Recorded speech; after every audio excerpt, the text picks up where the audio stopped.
श्री सद्गुरु महाराज की जय। महर्षि शाही स्वामी जी महाराज का प्रवचन। सबके ऊपर संत मुकुट सरदार हैं। मंगल मूर्ति सतगुरु मिलव शर्वाधार। मंगलमय मंगल करण विनवो बारंबार। ज्ञान उदधियरु ज्ञान गण सतगुरु शंकर रूप। नमो नमो बहुबारहि सकल सुपूजन हो। उपस्थित धर्मानुरागी सत्संग प्रेमी महानुभावों, माताओं एवं बहनों, श्री जवाल दर्शनोपनिषद में एक मंत्र आया है, ज्ञान शौचंग परित्यज्य बाह्यो यो रमते नरः समूढ़ः कांचनं त्यक्त्वा गृहन्ति सुब्रत। अर्थात ज्ञान शौच को छोड़कर जो बाहरी शौच में लगा रहता है वह मूढ़ सोने को छोड़कर मिट्टी का ढेला लेता है। वह ज्ञान इंद्रिय संबंधी रूप रस गंध स्पर्श और शब्द वाला नहीं।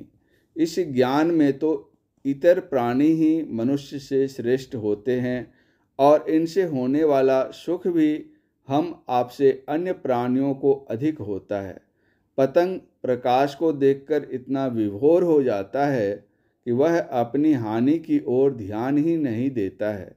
भोजन का ही सुख लीजिए, यह सुख हम आपसे अन्य प्राणियों को अधिक होता है।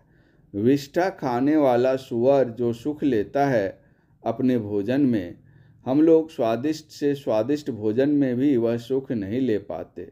आप देखिए उसे, वह कितना उद्गार प्रकट करता है। कहने का तात्पर्य है कि ज्ञान सबों को है और हम आपसे ज़्यादा है। ज्ञानेन मोक्ष वाप्नोति तस्मांज ज्ञानं परात् परम। ज्ञान से मोक्ष प्राप्त होता है, इसलिए ज्ञान सर्वश्रेष्ठ है। आँख देखती है, कान सुनता है, नासिका से सुगंध दुर्गंध का ज्ञान होता है, जिह्वा से रस का ज्ञान होता है और त्वचा से स्पर्श ज्ञान होता है। लगता है कि ये सब अलग अलग ज्ञान है, लेकिन विचारने से विवेक कहता है कि सारा ज्ञान एक ही जीवात्मा को होता है। जीवात्मा जब शरीर को छोड़ देता है तब भी शरीर में इंद्रियों के गोलक रहती हैं, फिर भी किसी इंद्रिय को कोई ज्ञान नहीं होता है। आँख नहीं, केवल जीवात्मा देखता है। कान नहीं, बल्कि जीवात्मा सुनता है। कोई अगर चश्मा लगाए हुए है तो क्या चश्मा ही देखता है? एक कोई गया वकील साहब के पास कोई कागज़ का बंडल लेकर पढ़वाने के लिए। कहा, वकील साहब यह कागज़ पढ़कर समझा दीजिए, जो आपका मेहनत ताना होगा वह मैं दे दूंगा। वे अभी टहल कर आए ही थे।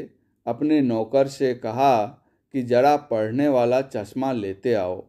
नौकर चश्मा लेकर आया और वे पढ़ने लगे। अब वह सोचता है कि अगर पढ़ने वाले चश्मे से ही पढ़ा जाता है तब तो उनसे पढ़वाना बेकार है। वह चला गया बाजार और चश्मे के दुकानदार से कहता है कि पढ़ने वाला चश्मा है? दुकानदार ने कहा है। वह चश्मा लाकर लगा देता है और एक हिंदी की पुस्तक लाकर देता है पढ़ने के लिए। कहता है कि पढ़िए। फिर पूछता है कि पढ़ा जाता है? कहा नहीं, पढ़ा तो नहीं जाता है। फिर सोचता है कि हिंदी नहीं जानता होगा, हो सकता है कि उर्दू जानता हो, तो उर्दू की किताब ले जाकर देता है और कहता है कि पढ़िए। कहा यह भी नहीं पढ़ा जाता है। फिर पूछता है कि आप पढ़े लिखे हैं या नहीं? कहा कि अगर पढ़ा लिखा ही होता तो पढ़ने वाले चश्मे की क्या ज़रूरत थी। अब देखिए, आदमी पढ़ता है कि चश्मा पढ़ता है? चश्मा पढ़ने में सहयोग करेगा कि चश्मा ही पढ़ देगा? कहने का तात्पर्य है कि इंद्रियां जितनी हैं ज्ञान करने में सहयोग करती हैं। कैसा ज्ञान करने में सहयोग करती है? जो इंद्रिय संबंधी है। हम जीवात्मा इस शरीर में ज्ञानमय तत्व है। सारा ज्ञान जीवात्मा को होता है।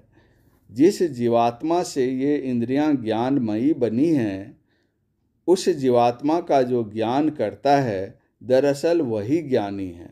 गीता में भी क्षेत्रज्ञ का ज्ञान बतलाया गया है।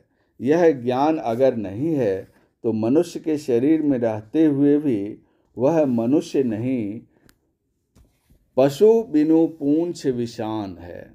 शवों को ज्ञान की बड़ी आवश्यकता है। अब है कि यह ज्ञान मिलेगा कहाँ? उत्तिष्ठत जाग्रत प्राप्य वराणि बोधत, सूरस्य धारा निशिता दुरत्या दुर्ग पथस्थ कव्यो वदंती। अरे अविद्याग्रस्त लोगों, उठो, जागो और श्रेष्ठ पुरुषों के समीप जाकर ज्ञान प्राप्त करो। तात्पर्य यह है कि श्रेष्ठ पुरुषों के निकट ज्ञान मिलेगा। श्रेष्ठ पुरुष कौन? क्या वे जो सुंदर वस्त्र पहनते हैं, जो धन संपत्ति रखते हैं, अथवा वे जो भौतिक विद्या के प्रकांड विद्वान हैं? नहीं। संत पलटू साहब के वचन में है, बड़ा होय तिहि पूजिए, संतन किया विचार, संतन किया विचार, ज्ञान का दीपक लिन्हा। ज्ञान का दीपक क्या है? अरे वह दीपक जिससे ज्ञान अर्थात जानना होता है। क्या जानना? जो नहीं जानते हैं। माया इस न आप कह, जान कहिए सो जीव। इस ज्ञान में प्रत्यक्ष जानने में आ जाता है कि माया क्या है, ईश्वर क्या है और जीव क्या है। इस दीपक का वर्णन संत कबीर साहब के भी वचन में है। घर घर दीपक बड़े, लखै नहीं अंध है, लखत लखत लखी पड़े, छूटे जम फंद है। वह दीपक शवों के अंदर जल रहा है लेकिन दिखाई नहीं पड़ रहा है। कोई अगर देखने का अभ्यास करे तो देखते देखते देखने में आ जाएगा। इसका परिणाम क्या होगा? कहते हैं कि तब यम का फंदा छूट जाएगा। वह प्रकाश हो जाएगा जिसमें अपने आप का और प्रभु का साक्षात्कार हो जाए, वह जानने में आ जाए। यह ज्ञान जानिए। संतन किया विचार, ज्ञान का दीपक लिन्हा, देवता 33 कोटि, नजर में सबको चिन्हा। सबका खंडन किया, खोजी के तीन निकारा, तीनों में दुई सही, मुक्ति का एक ही द्वारा। हरि को लिया निकारी, बहुरी तीन मंत्र विचारा। हरि हैं गुण के बीच, संत हैं गुण ते न्यारा। पलटू प्रथमे संत जन, दूजे हैं करतार। बड़ा होय तेहि पूजिए, संतन किया विचार। संत पलटू साहब की एक अन्य वाणी देखिए। साध महात्म बड़ा है, जैसो हरि यश होय, जैसो हरि यश होय, ताहि को ग्रहण कीजिए। तन मन धन सब वारी, चरण पर तेकरे दीजिए। वाल्मीकि जी महाराज ने भगवान राम से कहा था, तुमते अधिक गुरहि जिय जानी, सकल भाय से वही सनमानी। नाम से उत्पत्ति राम, संत अनाम समाने। आपने देखा होगा एक चित्र लिखा हुआ है ओम, और उसके अंदर चित्र बने हुए हैं राम और सीता के। इसी तरह ओम के अंदर कृष्ण और राधा के तथा शंकर और पार्वती के चित्र बने हुए हैं। नाम से उत्पत्ति राम, शवों की उत्पत्ति नाम से है। गोस्वामी तुलसीदास जी महाराज रामचरितमानस में लिखते हैं, बंदऊ राम नाम रघुवर को, हेतु कृशानि भानु हिम कर को। विधि हरिहर मय वेद प्राण सो, अगुण अनुपम गुण निधान सो। विधि हरिहर मय वेद प्राण सो, अर्थात सबों की उत्पत्ति नाम से है और संत अनाम सामान्य। संत पलटू साहब की वाणी में है, कोटि हैं विष्णु जह कोटि शिव खरे हैं, कोटि ब्रह्मा तह कथें बानी, कोटि देवी जहाँ खड़ी है चेरियाँ, कोटि फन सहस न भरम जानी।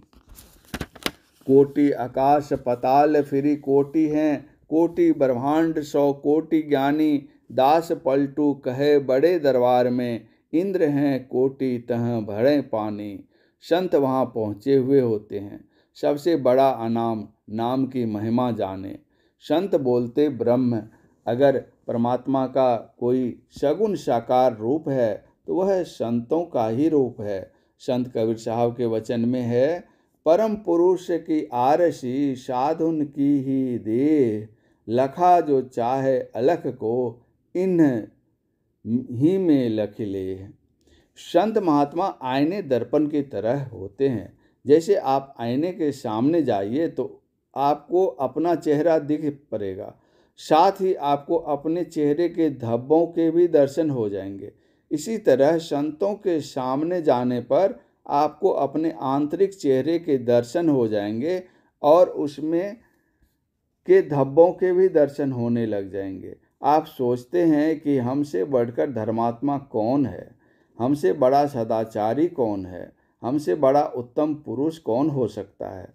लेकिन जब आप संत रूपी आईने के पास जाइएगा तो कहना नहीं पड़ेगा, आप स्वयं कहने लगेंगे कि हमसे बढ़कर पापी कोई नहीं, हमसे बड़ा अधम कोई नहीं हो सकता। आपको अपने अंदर की कालिमा के स्पष्ट दर्शन होने लगेंगे।